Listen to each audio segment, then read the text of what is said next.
राधे राधे दोस्तों, कैसे हैं आप। आज मैं आपको पितृपक्ष के बारे में बता रही हूँ। कुछ ऐसे उपाय कि पितृ पक्ष में क्या करें क्या ना करें, पितृदोष क्या है, पितृदोष के दिन हमें कैसे पूजा करनी चाहिए, कैसे क्या करना चाहिए। बहुत जिज्ञासा होती है आखिर ये पितृदोष है क्या। पितृ शांति के लिए सरल उपाय मैं आज आपको बताती हूँ कि पितृगण कौन है। देखिए, मैंने इसके लिए कुछ टॉपिक लिखे हैं, तैयार किए हैं, जो आप लोगों को अच्छे लगेंगे। पितृगण हमारे पूर्वज हैं जिनका ऋण हमारे ऊपर है, क्योंकि उन्हें कोई ना कोई उपकार हमारे जीवन में किया होता है। मनुष्य लोक से पितृलोक है, मनुष्य लोक से ऊपर भी एक पितृलोक है, पितृलोक के ऊपर सूर्य लोक है और सूर्य से भी ऊपर स्वर्ग लोक है। आत्मा जब अपने शरीर को त्याग कर सबसे पहले ऊपर उठती है तो वह पितृलोक में जाती है, वो हमारे वहाँ पूर्वजों से मिलती है। अगर उस आत्मा के अच्छे पुण्य हैं तो हमारे पूर्वज भी उसके आगे उसको प्रणाम करते हैं और अपने को धन्य मानते हैं। कहते हैं कि इस अमुक आत्मा ने हमारे कुल में जन्म लेकर हमें धन्य कर दिया। इसके आगे आत्मा अपने पुण्य के आधार पर सूर्य लोक की तरफ बढ़ जाती है और वहाँ से आगे यदि और अधिक पुण्य है तो आत्मा सूर्य लोक को भेजकर स्वर्ग लोक की तरफ चली जाती है। लेकिन करोड़ों में एक ही आधी आत्मा ऐसी होती है जिसे दोबारा जन्म नहीं लेना पड़ता। मनुष्य लोक एवं पितृलोक में बहुत सारी आत्माएं हैं, पुनः अपनी इच्छावश मोहवश अपने कुल में वो जन्म लेती हैं। हमारे ये ही पूर्वज सूक्ष्म व्यापक रूप में शरीर से अपने परिवार को जब वो देखने आते हैं पृथ्वी पे, किस दिन, पितृदोष, जिस दिन ये पितृ पक्ष होता है उस दिन सूक्ष्म रूप से हमारे ही जो पूर्वज हैं, ये आत्माएं हैं, तो ये सूक्ष्म रूप से आती हैं और महसूस करती हैं कि हमारे परिवार के लोग ना तो हमारे प्रति श्रद्धा रखते हैं और ना ही इन्हें कोई प्यार या स्नेह है और ना ही किसी भी अवसर पे ये हमको याद करते हैं। वो आके देखती हैं, जो उनके लिए कोई कुछ नहीं करता, ये उनके लिए, जो पितरों के लिए कोई कुछ नहीं करता, ना सोचता है, ना उनके लिए कोई दान पुण्य करता है, तो आत्माएं उनको देखती हैं। ठीक है, हमको ये याद करते हैं, ना ही हमारे अपने ऋण चुकाने का ये प्रयास कर रहे हैं। तो ये आत्माएं दुखी होकर अपने वंशजों को श्राप दे देती हैं, जिसे पितृदोष कहा जाता है। इसीलिए ये पितृदोष लगता है। तो दोस्तों, पितृदोष एक अदृश्य बाधा है। ये बाधा पितरों द्वारा रुष्ट होने के कारण होती है। पितरों के रुष्ट होने के बहुत से कारण हो सकते हैं। आपके आचरण से, आपके किसी परिजन द्वारा की गई गलती से, श्राद्ध आदि कर्म ना करने से, कि आपने कोई उनका श्राद्ध कर्म नहीं किया, उन्हें कभी याद नहीं किया, उनके लिए कोई दान पुण्य नहीं किया। अगर वो इस दुनिया से, वो आत्मा चली गई है, इस जीवन से चली गई है, तो आपने उनके लिए सोचा चलो वो तो मर गए, अब तो वो चले गए, वो हमें क्या देख रहे हैं, वो क्या आ रहे हैं।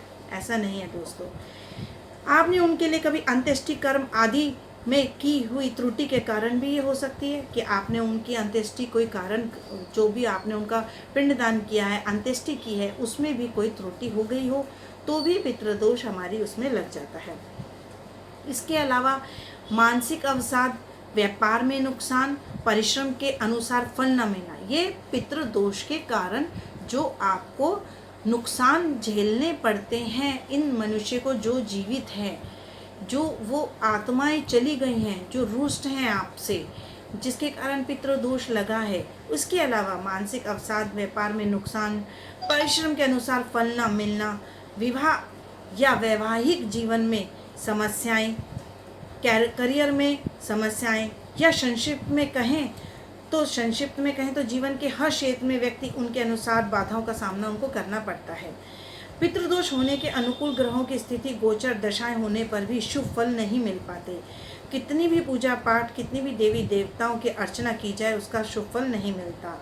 पितृदोष दो प्रकार से प्रभावित करता है, अधोगति वाले पितृदोष के कारण और ऊर्ध्व गति वाले पितृदोष के कारण। तो दोस्तों, मेरे कहने का यही है आपको निचोड़ कि आपके लिए ये बहुत अच्छा समय आया है।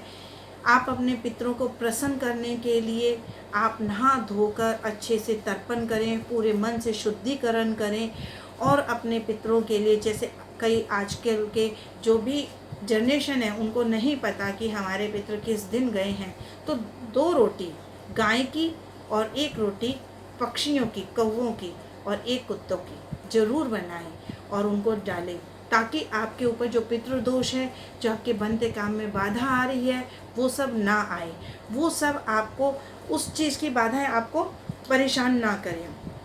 दूसरा, जिस तरह से आप नवरात्रि का त्यौहार मनाते हैं, इसी तरह मैं तो कहूँगी पूरी श्रद्धा से पितरों का स्वागत करो। वो सैंद्रूप इस दिन आप लोगों से मिलने और आपके पास आते हैं, सूक्ष्म रूप से आपके घर में आते हैं। ये मत सोचिए कि श्राद्ध हैं तो पितृ नहीं, दक्षिण दिशा की तरफ वो आपके पास सूक्ष्म रूप से विराजित होते हैं आपके घर में, और आपको सब कर्म करते हुए देखते हैं कि ये मुझे याद भी कर रहे हैं, नहीं मेरी पूजा पाठ, मेरे लिए कोई दान कर्म कुछ कर रहे हैं। तो आप पंडितों को भोजन कराएं अपने घर में। जिस दिन आपके पितृ का श्राद्ध है, उसी दिन आप नहा धोकर सात्विक भोजन बनाकर पंडित जी का स्वागत कीजिए और उन्हें भोजन कराइए।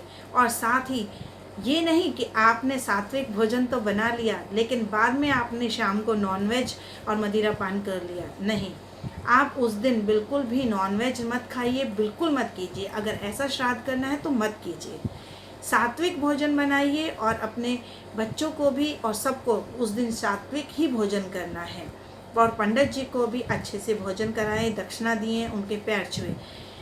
आपको मैं ये बताना चाहूँगी, जिस दिन आपका श्राद्ध होता है, जिस भी जीव आत्मा का श्राद्ध है और वो उस दिन आती है, तो ये मत सोचिए कि ये पंडित जी आए हैं और पंडित जी आए हैं उनके साथ हमने हंसी टिटोली कर ली कि आज तो पंडित जी बहुत आपका समय अच्छा चल रहा है, आपको तो बहुत अच्छा दक्षिणा मिली होगी, बहुत घरों से भोजन किया है आपने। ऐसा नहीं, उस वक्त वो आपके पितर ही आपके घर में आए हैं।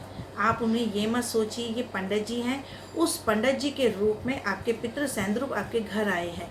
तो उनकी अच्छे से सेवा कीजिए, उनसे आशीर्वाद मांगिए। जो आपकी परेशानी है, जो आपके साथ आपके काम नहीं बन रहे हैं, उनके चरण छू के उनसे अपनी क्षमा मांगिए। हे परमात्मा, हे पितृ मेरे, मैंने जो भी अनजाने में और जाने में जो भी अपराध किया है उसे क्षमा करना, मेरी भूल चूक को क्षमा करना, मेरे परिवार को सुख देना और मेरे सारे कार्य बनाना। उनसे अपनी गलतियों की क्षमा मांगिए, अपने परिवार के लिए सुख शांति मांगिए और पीपल में ज़रूर जल चढ़ाइए। पीपल का भी बड़ा महत्व है। अगर किसी को नहीं पता कि कि किस दिन में हमारा किसका श्राद्ध होता है, लेकिन आप एक जल का लोटा लें, उसके अंदर थोड़े से काले तिल डालें और थोड़ा सा चीनी और चावल डालें और थोड़े से जौ डालें, और वो जल आपने पीपल में अर्पित करना है, पीपल देवता को चढ़ाना है और उनसे अपनी गलतियों की क्षमा मांगनी है। उस दिन, जिस दिन आपके घर में कोई श्राद्ध है, तो कृपया करके उस दिन कपड़े ना धोएं, अपने सर बाल ना धोएं, शैम्पू ना करें, क्योंकि आपके जो पितर आए हैं वो आपका एक गंदा पानी ही लेके चले जाएंगे। तो ऐसा ना करें दोस्तों।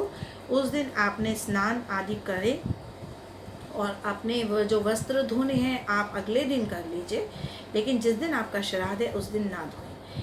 और पीपल देवता की आपने ज़रूर पूजा करनी है। चौमुखा दिया अगर आप रोज़ पीपल में सरसों के तेल का जलाते हैं तो भी पितृ दोष में आपकी शांति के लिए बहुत अच्छा होता है, और इसमें पितृ बहुत शांत होते हैं और आपके सारे कार्य बनाएंगे। तो दोस्तों, मेरी आपसे यही प्रार्थना है कि पितृ दोष को, ये जो पितृ पक्ष आया है, इसको भी एक त्यौहार की तरह मनाएं और इसमें भी वही श्रद्धा, वही पूजा, वही भक्ति भाव डालिए जो आप नवरात्रि में डालते हैं, वैसे ही इनको पितरों को मनाइए।